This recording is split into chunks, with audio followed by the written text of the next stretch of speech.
For decades, they dazzled audiences with their smiles on stage. But behind the scenes, Donny and Marie Osmond's relationship was slowly falling apart. By 2019, after over a decade of enchanting crowds with their Las Vegas residency, they couldn't even stand in a photo together. Meet and greets? They had to be done separately. The once perfect pair was no more. Behind the glamorous facade, the truth was far more complicated.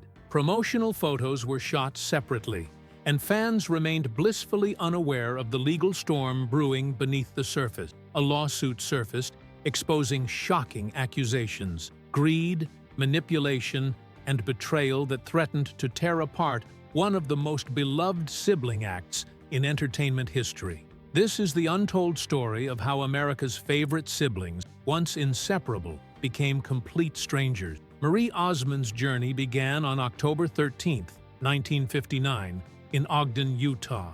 The eighth of 9 children, and the only girl in a house full of boys, Marie's childhood was anything but ordinary. But Marie's early years weren't just about being surrounded by her brothers. While they honed their musical talents, she remained home with her mother, soaking in the rhythm of daily life. Music wasn't just a pastime, it was the pulse of the household. Marie once shared that she couldn't remember a day without music filling the air. Even before stepping onto the stage, it became a part of who she was. And it wasn't just the music, it was the bond she shared with Donny. Laughter, play, and a bit of chaos were constant companions in their childhood, much to their mother's exhaustion. Yet, the Osmond family's legacy wasn't built on pure joy. It was shaped by heartache. The family's first 2 children, Verl and Tom, were born with severe hearing loss. Doctors advised George and Olive Osmond to stop having children. They even suggested placing the boys in an institution. But Olive, unwavering in her faith, refused to give in to the prognosis. She homeschooled her sons, proving that love and determination could defy any diagnosis. Her resilience brought 7 more children into the world, all of whom had perfect hearing. Ironically, it was Verl and Tom's struggles that kick-started the Osmonds' journey into show business. In 1958, the brothers performed to raise money for hearing aids. What began as a necessity soon transformed into something much bigger. At home, George Osmond ruled with the discipline of a military man. A former Army officer, he brought boot camp-style order into the family's daily routine. Mornings began with the sound of a bugle, and mealtimes included roll calls. Missteps were met with swift punishment. Yet beneath his tough exterior was a father who loved deeply. Donny often reminisced about those early days, filled with laughter, yet defined by the relentless pursuit of perfection. George Osmond, ever the taskmaster, demanded nothing less than excellence, not just in behavior, but on stage too.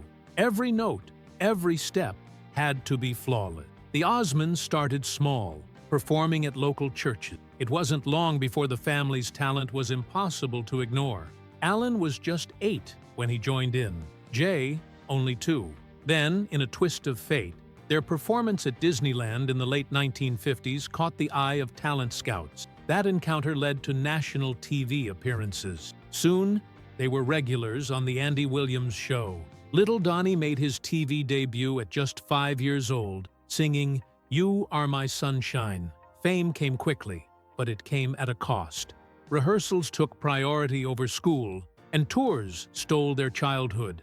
Yet, the sacrifices paid off. Financially, the Osmonds soared to heights they never imagined. At 13, Marie Osmond took her first bold step toward solo stardom. She recorded a demo of Dolly Parton's "Coat of Many Colors," which caught the attention of MGM Records. They signed her on the spot.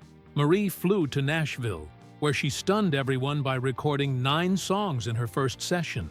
Her maturity and professionalism were exceptional for her age, signaling the start of her solo career. In 1973, just 14 years old, Marie released "Paper Roses," a song that skyrocketed to the top. It hit #1 on the US country charts, #5 on the pop charts, and #2 in the UK. She made history as the youngest female country artist to debut at #1 in the US. But Marie's success wasn't a fluke. Her debut album topped the charts, cementing her place as a true country star. Hits like In My Little Corner of the World and Who's Sorry Now followed, proving her staying power. And then came the duet era. Donny and Marie united on the hit song I'm Leaving It All Up to You, and the chemistry was undeniable. The duo continued to release hits like Morning Side of the Mountain and Deep Purple, solidifying their bond both musically and personally. Meanwhile, Donny was on his own journey of transformation. At 12, while recording One Bad Apple, he stopped merely mimicking the music and began feeling it. It was a pivotal moment, the shift from a polished performer to an authentic artist. That subtle change sparked a wildfire of fame and chaos. By the early 1970s, Donny was no longer just popular. He was a bona fide teen idol. Osmond mania took over the UK, and it wasn't just hype, it was hysteria. Fans chased his car, swarmed hotels, and screamed so loudly that the music was drowned out. In one wild episode, Donny had to hide under a restaurant table to escape a stampede of fans. In 1973 alone, the Osmonds had 13 songs charting in the UK. Donny's face became plastered on the covers of teen magazines, from Tiger Beat to 16. He was adored by girls, resented by their brothers, and that whirlwind of adoration and jealousy would have consequences no one saw coming. While fans screamed his name, critics were sharpening their knives. At just 15, Donny Osmond faced one of the harshest reviews in music history. Rolling Stone boldly claimed the worst day in rock history was the day he was born. Those words haunted him. At an age when most kids are still figuring out who they are, Donny was being publicly torn apart by the most influential music magazine in the world. He later described it as the worst kind of bullying, something that didn't stop in the 70s. In the 80s, Donny's name became a punchline in the music industry. Even when rock legends like Def Leppard's Phil Collins contributed to his album, Collins' name had to be erased from the credits. The association was considered career suicide. It didn't matter that Donny was performing sold-out shows. Critics still tore him down the next morning. This brutal contradiction, cheers at night, insults by day, left lasting scars on his soul. But the damage wasn't only emotional, it also became physical. One night in Manchester, the chaos turned dangerous. As Donny walked into a hotel, a fan rushed up to him, pen and autograph book in hand. She wasn't trying to harm him, just desperate for a moment of connection. But when she embraced him, the pen jutted directly into his eye. At that exact moment, a camera flash went off. The intense light burned his injured eye, leaving a permanent scar on his retina. He nearly lost his sight that night. To this day, Donny carries the scar as a reminder of how love from fans can turn into danger in an instant. Yet, his response was one of compassion. "She didn't know," he said. "She was just overwhelmed." Marie's road was no less treacherous. Her struggles were hidden behind the stage lights and forced smiles.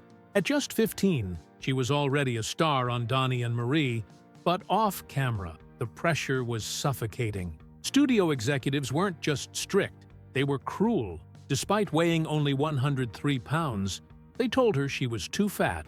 One day, they marched her into a parking lot and gave her an ultimatum: lose 10 pounds or the show gets canceled. It wasn't feedback, it was psychological warfare. They called her a disgrace to her family, told her to stop stuffing food into her fat face. The toll was devastating. In order to keep her job, Marie began starving herself, sometimes going 3 days without food before filming.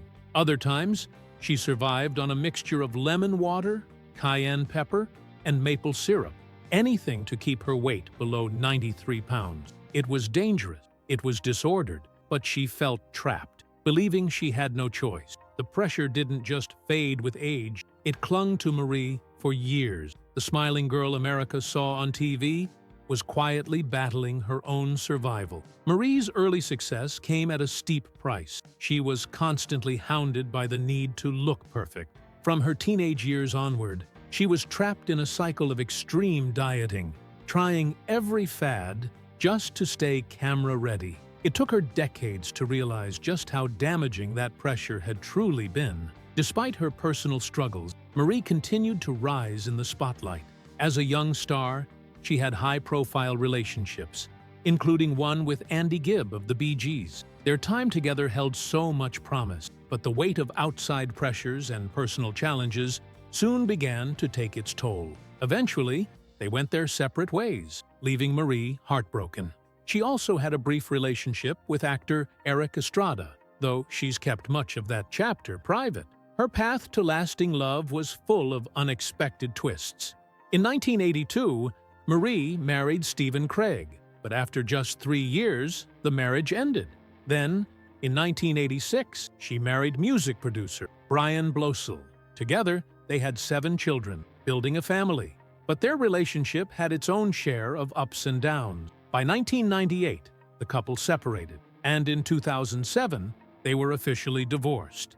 Looking back, Marie admitted that she sometimes rushed into relationships before truly understanding herself. Then came a surprise no one saw coming. She reunited with her first husband, Stephen Craig. After years apart, both had grown and changed, finding a way to make their relationship work. Sometimes, life offers second chances when you least expect them. In 1974, Marie and Donny joined forces for I'm Leaving It All Up to You. Though the song wasn't new, their version brought fresh energy to the track. With their soft country pop style, the song climbed to number 4 on the Billboard Hot 100 and hit number 1 on the Adult Contemporary chart. But it didn't just chart, it catapulted them into a whole new level of stardom. Their undeniable chemistry caught the attention of the right people. In 1975, they co-hosted The Mike Douglas Show, and ABC President Fred Silverman happened to be watching. He saw star power and moved fast, offering them their own primetime variety show. Donny was just 18. Marie was only 16. No one that young had ever hosted such a show before. When Donny and Marie premiered in January 1976, it was an instant hit. Weekly viewership soared to an average of 14 million. What began in Los Angeles soon moved to the Osmond family's Utah studio, as they sought greater creative control. While the Donny and Marie show thrived on screen, the pressure off-camera grew unbearable, especially for Marie. Still a teenager, she was expected to maintain a picture-perfect image, and producers were quick to harshly criticize her appearance. Trying to meet those overwhelming expectations pushed her to unhealthy extremes. The stress took a toll both physically and emotionally, making even basic performances difficult. She often felt overshadowed by the celebrity guests who appeared on the show. Behind the scenes, the Osmond family was facing a financial crisis. Jimmy Osmond later revealed that the family lost between $80 to $100 million due to poor financial guidance and mismanagement. They had trusted their advisors and pooled their resources, hoping to build something that would last. But their efforts backfired. Many of George Osmond's business ventures failed, nearly wiping out the family's wealth. The one saving grace was real estate.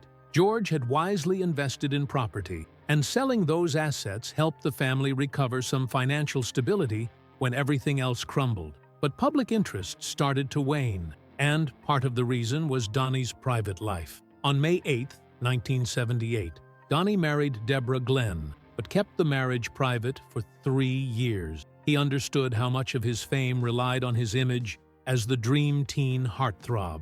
Once fans discovered he was married, the frenzy surrounding him began to fade, and with it, the show's ratings. The show tried desperately to survive, changing formats and even renaming itself the Osmond Family Show, but the magic was gone. By May 1979, the show ended, not by Donny and Marie's choice, but by the network's decision. After the show's end, Donny's career took a sharp downturn. Once one of the world's biggest teen idols, he suddenly found himself facing a harsh reality. His music was ignored by radio stations, and record labels showed little interest. Despite having more top 40 hits than Michael Jackson by 1978, he was now irrelevant in a rapidly changing music landscape. Donny later admitted that he felt like a prisoner of his own past.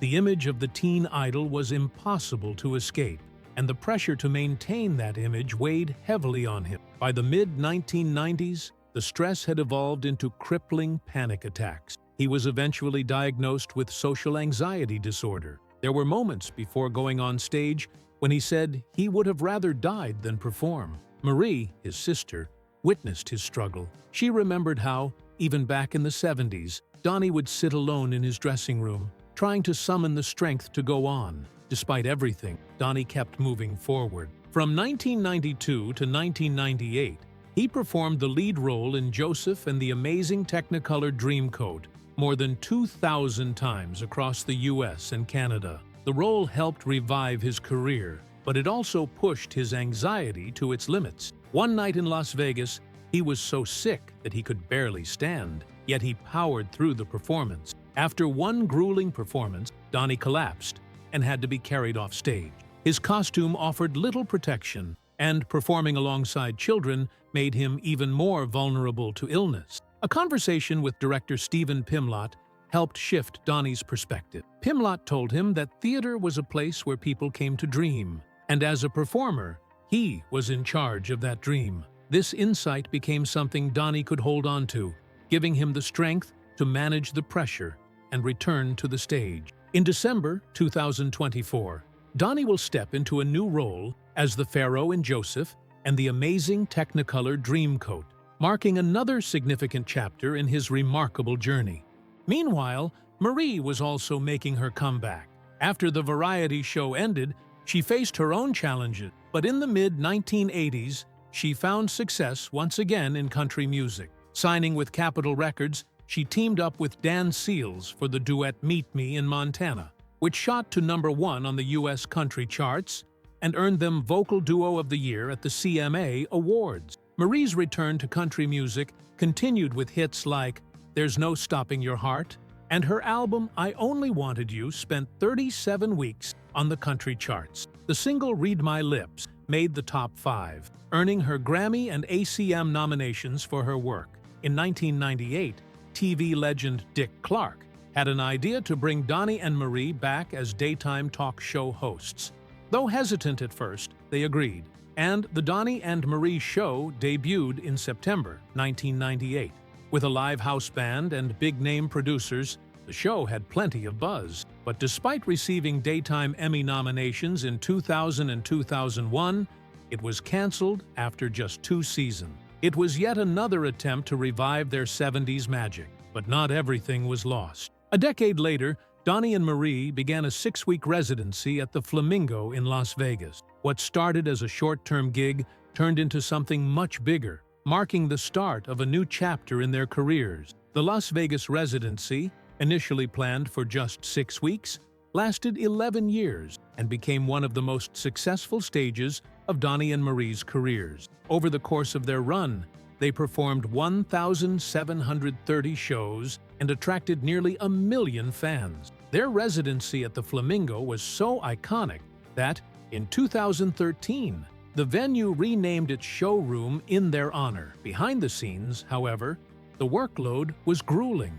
Marie faced physical challenges, including a knee injury during one of the shows, but she kept performing while wearing a brace. After rehearsals, the strain on her muscles was so intense that sometimes she had to crawl up the stairs at home. Despite the physical toll, she kept her sense of humor, joking on live TV that Donny, at 61, was getting old. Though their onstage chemistry was undeniable, offstage, their lives were quite separate. Marie was a single mother to 8 children, and the structure of the Las Vegas residency helped her rebuild after the heartbreaking loss of her son, Michael, in 2010. Donny, on the other hand, focused on other projects and had his own team and dressing room. Rumors of a feud between them were inevitable, but Marie simply laughed them off, saying, "We get angry every day. We're siblings." Their act was a massive success, but it wasn't by accident. It was carefully tailored to showcase their individual strength. Donny brought his pop and theater flair to the stage, while Marie infused her performances with a country music influence. Though they occasionally clashed creatively, the show kept evolving, and their extended contract deal kept them performing for over a decade. The demand was insatiable, and the rewards were too great to pass up. Their faces became iconic in Las Vegas, and their residency at the Flamingo became one of the longest-running acts on the Strip. However, as the years passed, the cracks in Donny and Marie's relationship began to show. By 2018, fans started noticing something strange. Promotional photos for their final shows were taken separately, and even the meet and greets were divided. You could meet Donny or Marie, but never both at the same time. Whispers from insiders revealed that offstage, the siblings barely spoke to each other. Things came to a head when a lawsuit was filed, accusing Donny of attempting to cut out their producer and agency from the profits, painting him as manipulative and greedy. Marie was also named in the suit, with accusations that she stayed silent in the face of it all. The lawsuit exposed the tension that had been simmering behind the scenes. Despite this, the Osmonds tried to keep things light during their final years in Las Vegas. When they announced the end of their residency in 2019, they made it clear that it was simply time to move on to solo projects. Yet, by early 2023, rumors swirled that Marie had vowed never to perform with Donny again. Their last performance in 2019 was emotional. They embraced, tears streaming down their faces, and Marie famously said, "I'll see you at Christmas." But that farewell was more than just a goodbye to their stage show.